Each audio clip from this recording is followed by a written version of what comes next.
먼저 영상을 하나 보여드릴 텐데요. 자막 속도가 빨라요 조금. 그래서 부지런히 읽으셔야 돼요. 글자를.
네, 좀 빨랐지만 내용은 이해하시겠죠? 여러분, 검은 점으로부터 시선을 돌리십시오.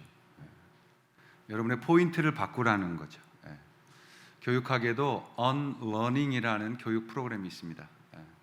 그러니까 옛날 걸 지워버리라는 거예요. 그래야 새로운 걸 받을 수 있다. 우리 너무 그동안 한쪽만 바라보는 훈련이 되어 있어서 사방에 더 소중한 것들을 보지 못하는 그런 안타까움에 처할 때가 있습니다. 그래서 오늘은 여러분에게 믿음의 포인트 어떻게 해야 되는가라는 것을 나누려고 합니다. 여러분, 인생은 다 포인트가 중요해요. 포인트가 중요합니다.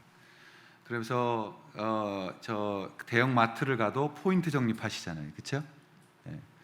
웃으라고 한 얘기에 더운데 이 포인트가 굉장히 중요합니다. 저는 어렸을 때 여기 신대 저수지, 신대 호수로 불리우는 곳에 혼자 가서 밤낚시를 여러 번 했다고 제가 몇 번 자랑을 드렸습니다.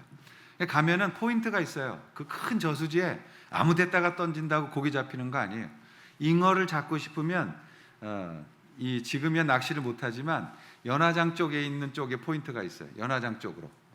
그리고 만약에 씨알이 좋지만 많이 잡고 싶으면은 건너편, 지금 아파트 서 있는 쪽에 그 산 모퉁이길이 딱 포인트예요.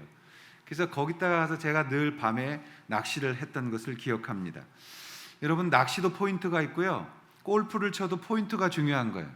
요즘은 원 포인트 레슨을 많이 해요. 원 포인트 레슨. 그러니까 딱 보고 하나 딱 지적해 주는 그런 것으로 해결해 주는 포인트가 굉장히 중요합니다. 그래서 신앙도 포인트가 중요한 거예요. 신앙도. 여러분, 오늘은 이 포인트에 대해서 고민을 해보자고요. 여러분이 갖고 있는 그 신앙의 관점들 내려놓고 정말 하나님께서 주시는 중요한 포인트, 그 포인트로 접근해 오시기를 바랍니다. 우선 이 베드로후서라는 것은 쓰여진 목적 자체가 교회 안에 이단들이 생긴 거예요. 교회 안에 교사는 교사인데 이단 교사가 생긴 거예요. 복음을 잘못 가르치고 그 복음을 가지고 이 예수 그리스도로부터 떠나게 만드는 자들이 생긴 거예요. 그래서 오늘 베드로는 이분들을 바라보면서 이분들에게 거짓된 복음으로부터, 잘못된 교사들로부터 복음으로 돌아오도록 만들기 위해서 이 베드로 후서를 쓴 겁니다.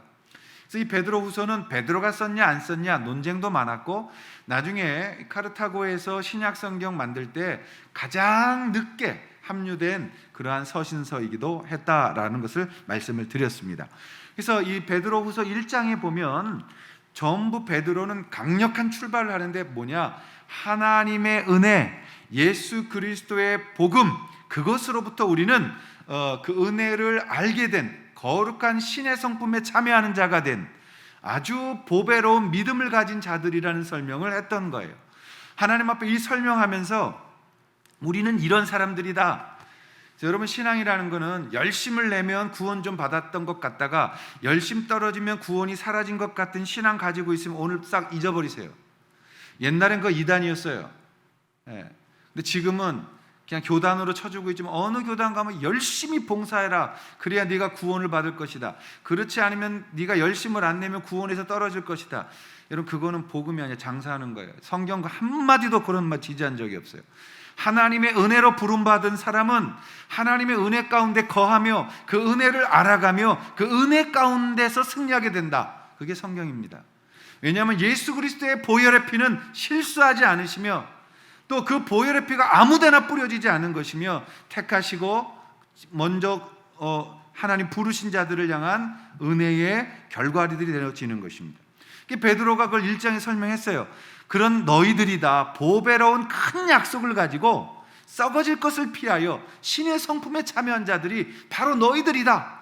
그런데 8가지 이야기했어요. 믿음의 덕을, 덕의 지식을, 지식의 절제를, 절제의 인내를 쭉 8가지 설명을 하면서 그걸 통하여 계속해서 성장하라는 거예요. 왜요? 신앙에서 이단과 잘못된 것을 이기는 길은 하나님 앞에서 성숙해져 가는 거예요. 여러분, 옛날에 초등학교 가면은 그런 거 있었잖아요. 이렇게 학교 앞에 나오면 웬 잡상인들이 쭉 있어요. 그 중에 보면 물방개 같은 거 집어넣어가지고 얘가 찾아가는 곳에 선물 주고, 또는 무슨 이 달고나 같은 거 해가지고 하나 더 하면 그거 설탕 한 숟가락 더 먹으려고 목숨 걸고. 그게 다 어떤 말이냐면은 우리를 꼬신다라는 단어를 가진 거예요, 헬라어에서. 그래서 그런 이단을 따라가지 마라, 거기에 넘어지지 말라고 오늘 베드로 사도가 이 말씀을 하신 것입니다. 그러면서 우리가 승리하는 신앙을 갖기 위해서 오늘 베드로는 강력한 2가지를 가르쳤습니다. 강력한 2가지. 우리가 승리하는 믿음의 포인트, 오늘 2가지, 1포인트 레슨이 아니라 2포인트 레슨. 첫 번째, 우리가 첫 번째 승리하는 믿음의 포인트는 뭐냐면 내가 경험한 하나님을 생각하라는 것입니다. 내가 경험한 하나님을 생각해라. 자, 오늘 읽어주신 본문 12절부터 보면요, 12절에 내가 생각나게 하려 하노라 이렇게 말해요. 또 13절에 내가 생각나게 함은 이라고 말해요. 또 15절에 생각나게 하려 함이라. 그래서 3번에 걸쳐서 베드로 사도는 너희들이 생각나게 하기 위함이다 라고 말해요. 여러분, 설교의 목적은 여러분이 받은 구원, 여러분이 받은 은혜를 생각나게 하려고 하는 거예요. 여러분이 이미 다 예수 그리스도 안에서 복음을 받았기에 그 받으신 복음을 생각나고 잊어버리지 아니하도록 모여서 그 말씀을 나누고 하나님 앞에 서게 되어지는 것입니다. 여러분, 우리가 믿음으로 승리하는 중요한 포인트가 뭐냐? 하나님을 생각하는 것입니다. 하나님이 하신 일을 생각하는 것입니다. 우리가 그것을 생각할 때 하나님은 어떻게 나를 승리하게 하셨는지, 나에게 어떤 기도 제목을 응답하게 하셨는지, 내가 어떻게 믿음으로 일어서게 하셨는지를 돌아보게 만드는 것이다 하는 것입니다. 이것은 믿음의 법칙이에요. 자, 신명기 7장을 보면 여러 군데도 있지만 신명기 7장에 보면 모세가 이스라엘 백성들을 데리고 출애굽을 했습니다. 그래서 저 요단강 건너 서쪽 땅에 들어가서 약속의 땅을 차지해야 돼요. 그리고 그들이 거기서 번성되는 하나님의 국가를 만들어야 돼요. 모세는 걱정이 있었대요. 왜냐하면 그들의 부모님들은 그 애굽에서 종살이 하다가 나왔는데 전부 다 불평불만하다가 광야에서 다 죽어버렸습니다. 그리고 그의 자손들 새로운 세대가 저 약속의 땅을 들어가게 되어졌는데 그들이 과연 그 약속의 땅에 들어가서 어떻게 저 엄청난 유목민들이 그 정착민들을 이겨낼 수 있겠습니까? 농경 문화를 꽃피운 그들을 어떻게 양치는 이 방황하고 있었던 이스라엘 민족이 이길 수 있겠느냐 이 말이에요. 그들은 두려울 것이며 저 발달된 문명 앞에 무릎을 꿇을 것이며 하나님의 명령 앞에 서지 않을 것이라는 것을 모세가 걱정하는 거예요. 그래서 모세가 다시 한번 하나님의 이 율법을 백성들에게 가르치는 거예요. 그래서 7장에 보면 2번째 가르침이 나오는 겁니다. 율법을 꼭 지켜라. 하나님 말씀 꼭 지켜라. 그래서 7장 18절과 19절에 보면 이렇게 말씀되어 있습니다. 자, 그들을 두려워하지 말고 내 하나님 여호와께서 바로와 온 애굽에 행하신 것을 잘 기억하되. 중요한 말이에요. 얘들아, 그 땅에 들어가서 너희들이 싸워야 될 그 강력한 민족과 두렵겠지만 어떻게? 두려워하지 마라. 내 하나님 여호와께서 바로 왕, 저 강력한 이집트의 바로의 왕과 애굽에서 행하신 것을 기억해라. 내 하나님 여호와께서 너를 인도하여 내실 때에 내가 본 큰 시험과 이적과 기사와 강한 손과 편파를 기억하라. 여기서 기억하라. 기억하라. 신앙이란 뭐냐? 기억하는 거예요. 하나님 하신 일을 기억하는 거예요. 하나님이 어떤 일을 하셨는지를 기억하는 거예요. 그래서 모세는 이스라엘 백성이 이방인들에게 이기는 방법은 과거에 우리에게 행하신 하나님을 기억하라는 겁니다. 그 하나님이 지금도 너희를 사랑하시고 그 하나님이 지금도 너희와 함께 싸우신다. 그 하나님은 너희를 떠나지 않으신다. 그러므로 그분이 말씀하신 율법에 순종하고 그 말씀을 지켜라. 그분을 기억하라고 말씀하고 있는 거예요. 주님이 사랑하시는 여러분, 우리는 이기는 방법이 하나예요. 하나님을 기억하고 갖고 있는 거예요. 하나님이 어떤 분이신지를 기억하는 거예요. 하나님이 어떤 분이신지를 묵상하는 거예요. 모세는 현재 싸움에 힘쓸 수 있도록 이스라엘을 격려하기 위해서 이스라엘을 인도하여 내신 하나님을 기억하라고 말씀하는 거예요. 하나님이 얼마나 위대한 일을 하셨더냐.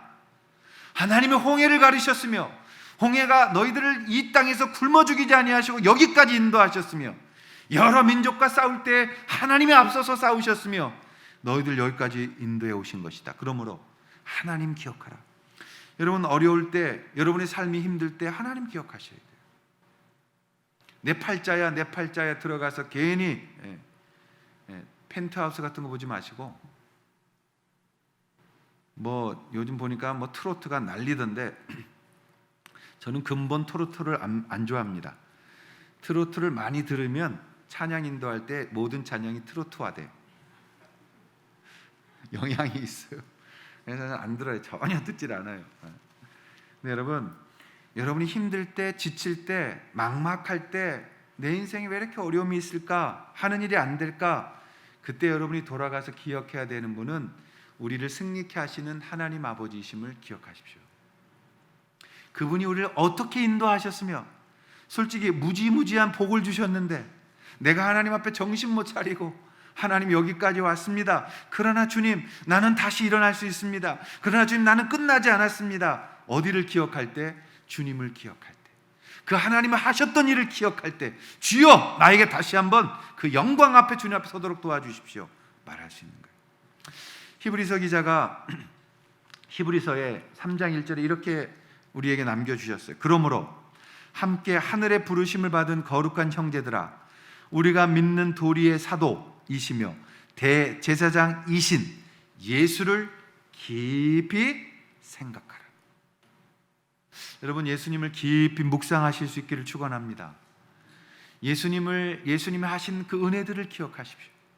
우리가 정말 힘들었을 때, 하나님 앞에 엎드려 기도했을 때 하나님이 기가 막히게 우리의 인생을 세우셨던, 회복시키셨던, 그리고 놀랍게 우리에게 복 주셨던 그 하나님을 기억하십시오.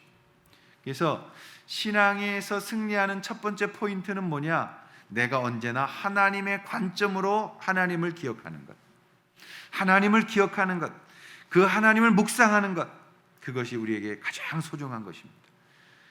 오늘날 이 묵상을 방해하는 것들이 얼마나 많아요. 타블렛 PC, 또 우리 핸드폰, 이 모바일폰, 또 랩탑들, 얼마나 많은 것들이 우리를 하나님 앞에 집중하지 못하도록 만들고 있습니까?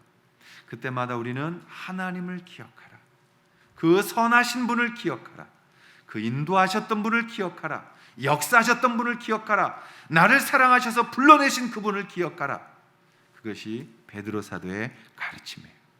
하나님 생각하시고 하나님을 기억하고 하나님 앞에 나아오는, 그래서 승리하는 복된 우리가 될 수 있기를 주의 이름으로 축원합니다. 두 번째 승리하는 믿음의 포인트는 뭐냐? 하나님을 간증하는 삶이 되어야 합니다. 오늘 베드로는 16절부터 18절까지 이제 당신의 간증을 우리 가운데 들려주고 있습니다. 제가 빨리 읽어보겠습니다. 우리 주 예수 그리스도의 능력과 강림하심을 너희에게 알게 한 것이 교묘히 만든 이야기를 따른 것이 아니다. 우리는 그의 크신 위엄을 친히 본 자라. 지극히 큰 영광 중에서 이러한 소리가 그에게 나기를 이는 내 사랑하는 아들이요 내 기뻐하는 자라 하실 때 그가 하나님 아버지께 존귀와 영광을 받으셨느니라. 이 소리는 우리가 그와 함께 거룩한 산에 있을 때 하늘로부터 난 것을 들은 것이라고 간증하고 있어요. 여러분, 이 장면이 어디 나옵니까? 베드로 사도가 간증하는 거, 자기가 경험한 거.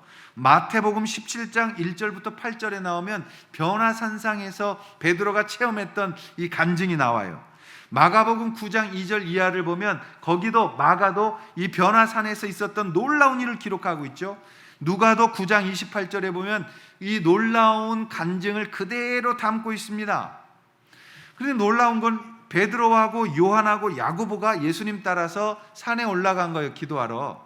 변화산이 따로 있는 게 아니고 그곳에서 예수님이 변화됐기 때문에 변화산이라고 이름 붙여진 산이 있는 거죠. 지금도 가면 저 산일 겁니다 라고 추정하는 산이 있어요.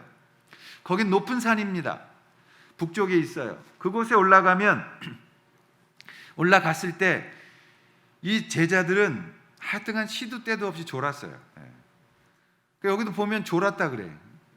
이 간증할 때 보면 자기 셋이 졸고 있는데 예수님의 기도 소리가 끊기더니 두런두런 이야기 소리가 들린 거예요. 눈을 떠보니까 광채가 빛나고 있었어요. 이것은 세상이 줄 수 있는 옷이 아니었어요. 하나님의 영광의 광채가 빛나고 있는 거예요. 여러분, 천국 가면 우리는 어떤 옷을 입을까요? 옷 안 입어도 돼. 광채가 우리 가운데 있기 때문에. 하나님의 영광의 광채가 임하는 거예요. 그리고 봤는데 그러면 베드로와 요한과 야고보는 예수님과 함께 대화했던 사람이 어떻게 모세인 줄 알고 어떻게 엘리야인 줄 아는 거예요? 어떻게 알았겠어요? 대화하는 걸 보고 안 거죠. 모세와 엘리야에게 무슨 얘기를 했습니까? 모세는 율법의 대표자며 엘리야는 선지자의 대표 아니에요? 그러니까 그 대표들과 함께 이야기하면서 이 말씀이 응할 것이다. 하나님의 이 계획이 이루어질 것이다. 그리고 그의 나라가 임할 것이다. 그래서 나는 예루살렘에 가서 죽을 것이다. 그 얘기를 나누고 있는 걸 엿듣게 된 거예요. 그러자 베드로가 이 영광을 바라보면서 와, 주님 여기에다가 초막 3개를 집시다. 예수님 위에서, 모세 위에서, 엘리야 위에서 초막을 짓고 우리 여기 거주합시다. 왜? 그 영광이 그곳에 너무 강력하게 임하니까요. 하나님의 뜻이 그게 아니었어요. 그러니까 하늘에서부터 음성이 들렸다고 그러죠. 이는 내 사랑하는 아들이다. 너희들은 그의 말을 따르라. 이건 뭐예요? 신앙생활 니네 마음대로 하지 마. 누가 여기다 초막새찌래. 내 아들의 말에 순종해 라는 거죠. 너희들 마음대로 신앙생활 하지 마. 아무거나 하고 싶은 것대로 하지 마. 아들이 시키는 대로 해 라고 말씀하는 거죠. 그래서 여러분, 여기서 베드로는 온 우주의 말씀을 그 인간이 들을 수 있는 영광을 받은 겁니다. 이 체험을 베드로가 여기서 경험하고 나니 베드로는 절대 잊어버릴 수가 없었던 겁니다. 왜요? 이건 꿈꾼 게 아니었기 때문입니다. 그래서 여러분, 체험이라는 것은 굉장히 중요성을 갖는 거예요. 신앙은 체험이 없으면 우리가 확신이라는 걸 받기가 어려운 거예요.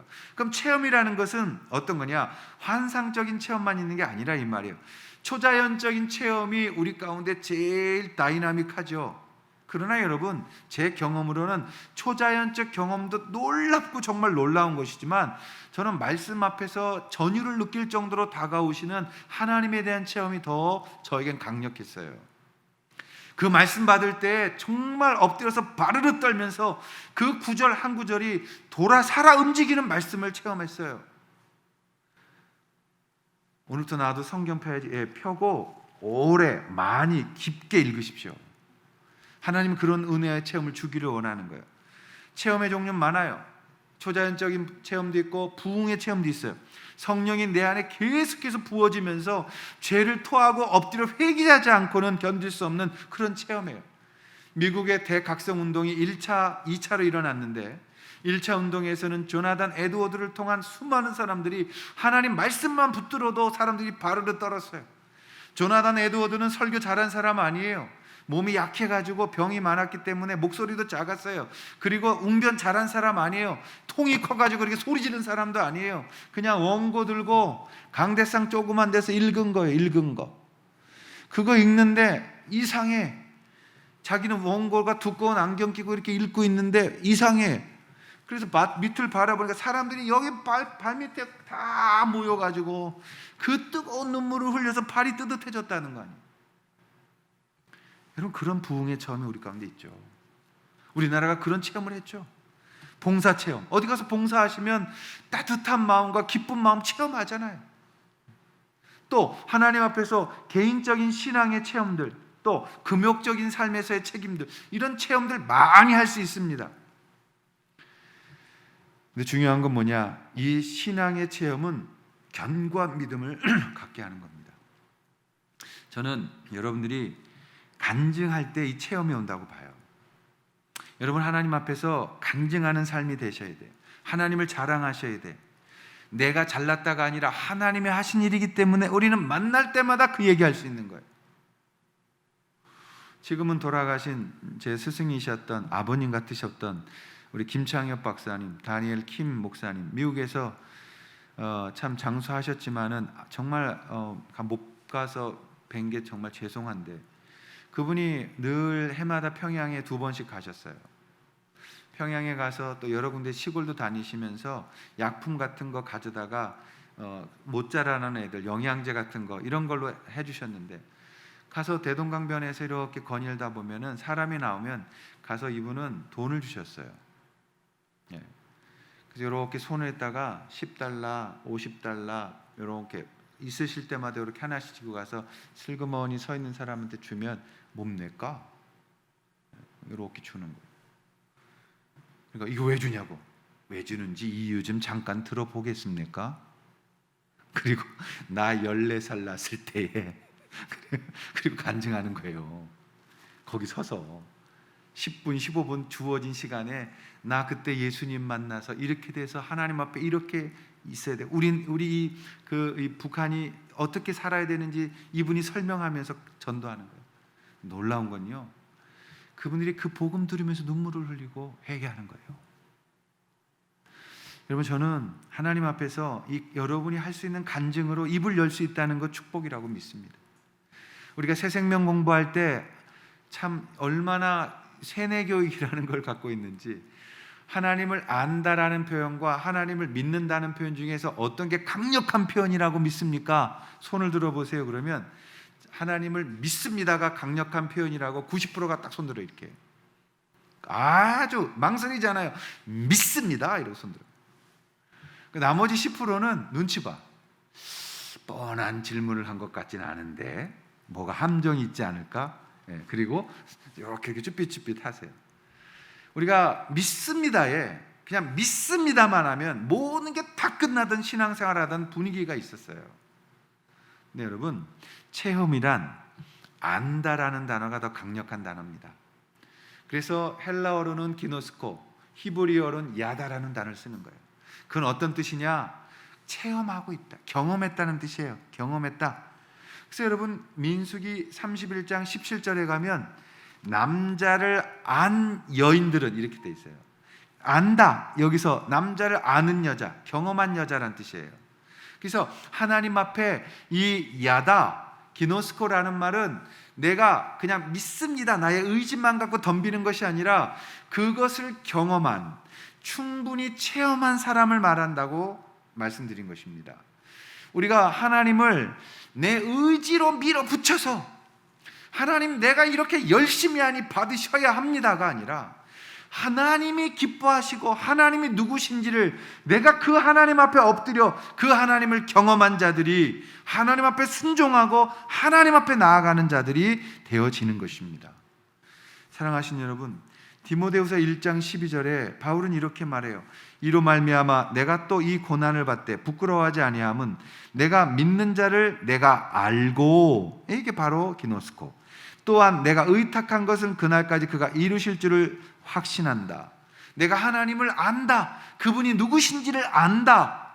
우리가 오늘 고백해야 될 표현이 이 고백이에요. 내가 그분을 안다, 누구신지 안다, 이 표현을 할 수 있어야 돼요. 그리고 여러분이 간증하는 거예요. 여러분 간증하고 여러분이 입술로 선포하면 어떤 일이 생기느냐? 하나님 앞에서 여러분이 작은 씨앗이 되는 겁니다. 이게 제일 중요한 포인트예요.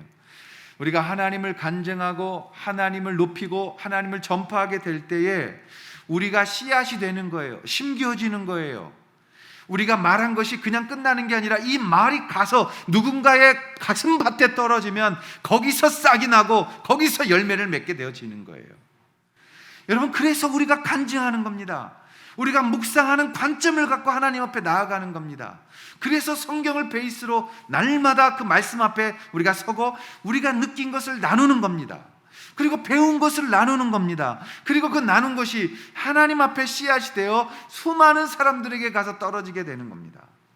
그래서 그리고 눈물로 그 씨를 뿌리지만 그 눈물로 어렵게 뿌린 씨앗이 기쁨의 단이 되어 그 단을 거두어 가지고 오는 것을 성경은 말씀하고 있는 겁니다. 우리가 말씀을 전파하고 간증하고 나눌 때 이 말씀이 씨가 되어져서 어디에 떨어지던 열매를 맺을 것이라고 주께서 이 씨의 비유를 우리 가운데 주신 겁니다. 요즘 이제 우리 교회가 정말 말씀을 베이스로 해서 나누는 그런 것들 참 좋습니다. 너무너무 감사하고 이 말씀을 가르치는 모든 수고하는 분들께 감사하고 있어요. 저희 아내도 이제 늘 큐티하니까요. 큐티하니까 요즘 큐티한 거를 이제 뭐 같이 차를 타고 다니면 나눠요. 근데 사실 뭐 목사 앞에서 번디기가 주름 잡아 봤자잖아요, 그렇죠? 옛날에는 안 했어요. 왜? 뭐 이렇게 큐티 나눔을 하면 내가 거기에 더해가지고 설교를 하거든. 얼마나 듣기 싫겠어요. 말을 안 하더라고요. 요즘 들어서 이렇게 나눈 걸 살살 던져요, 저한테 들으라고. 요즘은 깊은 묵상을 하더라고요. 말씀에 눈이 열린 것 같아요. 그래서 그 말씀 한 말씀이 저에게 굉장히 중요할 때가 있어요. 제가 뭐 어디 그때 그 구절 어디 거라고 그랬지? 다시 얘기해봐. 왜? 우리 목사들은 들으면 전부 다 설교에 써먹으려고 하거든요. 그래서 그것 좀 줘. 내가 써먹게. 이번에 뭐 논문 쓸 때도 아내가 던진 그 간증이 제게 어떤 깊은 인사이트가 되었기 때문에 그것을 인용하고 있습니다. 여러분들이 하나님 앞에서 오늘 주신 말씀 가지고 나누고 오늘 주신 하나님의 은혜, 나 이렇게 기도했는데 하나님이 이렇게 하셨어요. 여러분, 이것은 내 자랑이 아니에요. 하나님을 높이는 거예요. 그 말씀 나눌 때, 그 말씀이 이루어질 때 그게 씨가 돼서 힘든 사람에게 위로로 열매 맺고 믿음 없는 사람에게 믿음으로 열매 맺고 안 듣는 것 같아도 그 말씀 없으면 넘어지는 자들이 있어서 언젠가 슬 귀를 기울이고 듣게 되고 그리고 돌아오게 되고 하나님께 영광을 돌리는 그러한 놀라운 주님의 도구가 되어진다는 것을 기억하십시오. 그럴 때 하나님이 일하시는 거예요. 그럴 때 하나님이 역사하시는 거예요. 그리고 그 들은 그 말씀을 통해서 그들은 세워지며 하나님을 향한 확실한 믿음 앞으로 나오게 되어지는 것입니다. 그러므로 여러분, 간증하십시오. 하나님을 찬양하십시오. 하나님을 자랑하십시오. 하나님을 세상에 외치십시오. 우리는 알 수 없지만 우리가 심은 이 씨의 한마디가 누군가를 변화시키고 그 말 때문에 누군가 주께로 돌아오는 놀라운 역사가 이루어지는 거예요. 우리가 자녀들을 위해 기도하고 목장 식구들을 위해 기도하고 서로가 모일 때 기도하고 손을 얹고 하나님 앞에 기도하고 서로 생명을 나눌 때 그것이 다 놀라운 작은 씨앗이 되어 주님의 영광 속으로 퍼져나가 주님을 높이게 된다는 것 기억하십시오. 목 디스크가 조금 길어지면서 굉장히 고통의 시간들을 보냈습니다. 근데 저는 이 목 디스크가 아플 때 정말 힘들었지만 근데 그때 하나님 앞에 새로운 포인트, 관점을 받았어요. 뷰 포인트를 받았어요.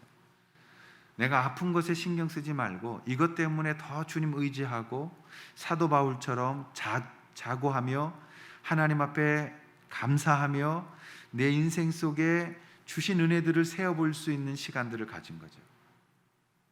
짜증나고 아프지만 그러나 그걸 통해서 내가 주님 앞에 겸손해지고 오직 나를 통해서 간증받으시고 영광 받으실 것은 그분이라는 것을, 그리고 어디를 가든 입술로 그것을 선포해야 된다는 것을 배우는 시간들을 갖게 된 것입니다.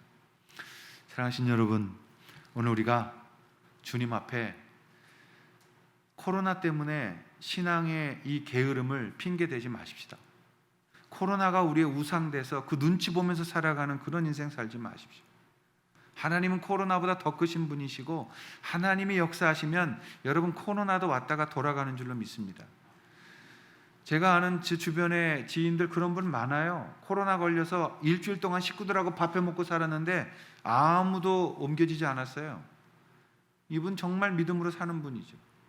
그리고 가서 자기는 받은지도 모르고 그냥 건강하게 건너간 거예요. 우리가 코로나를 왜 두려워해요? 그거 핑계대고 게을러지려고 하는 게 너무 많은 거예요. 여러분 예배당 못 오면 집에서 예배 드리셔야죠. 하나님 앞에서 온전하게 서셔야죠. 왜 코로나 핑계를 대요?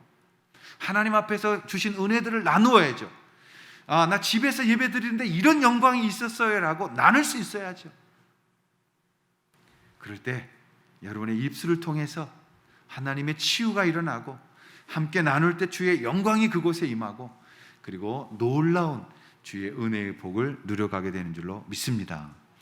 믿음 안에서 승리하는 이 원칙, 법칙을 따라서 오늘도 서로 사랑하며 섬기며 또 서로 세워가며 하나님 앞에 서로 아름다운 것들을 심어 그것을 때가 됐을 때 기쁨으로 거두어 드리고 하나님 앞에 영광을 돌릴 수 있는 믿음에서 승리하는 사람들, 승리의 믿음자들이 되실 수 있기를 주님의 이름으로 축원합니다. 기도하겠습니다.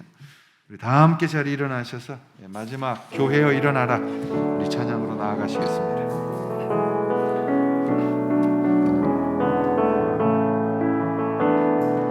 교회여 일어나라 주께서 부르시니 두려움과 시대 내려놓고 교회여 일어나라 교회여 일어나라 교회여 일어나라 주께서 보내시니 부르신 삶의 자리에서 교회여 일어나라 우린 세상의 빛 하나님의 편지 주의 교회를 통해 세상이 주를 보리라 일어나라 아버지 사랑으로 아버지 능력으로 서로 하나 되어 그 빛을 비추라 노래하라 아버지의 사랑을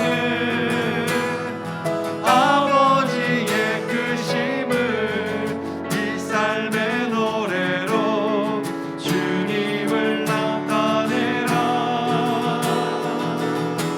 일어나라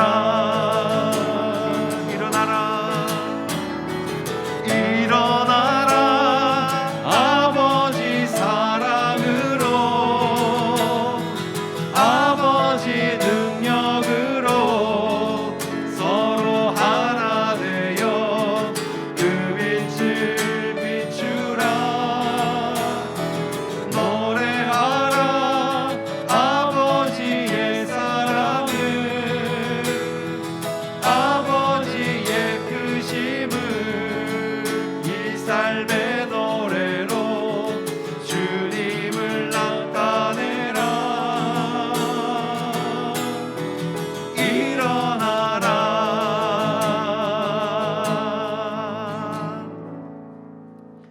이제는 우리 주 예수 그리스도의 은혜와 하나님 아버지의 사랑하심과 성령님의 동행하심이 오늘 예수 그리스도를 믿으며 우리의 믿음 씨앗되어 주님을 선포하고 주님을 자랑하고 주님을 기뻐하며 주님을 간증하는 모든 우리의 선포가 하나님의 복음의 씨앗되어져서 우리의 삶 가운데 풍요롭게 거두는 날이 있기를 그것을 사모하며 나아가는 모든 성도들 되기를 주님의 이름으로 간절히 축원하옵나이다. 아멘.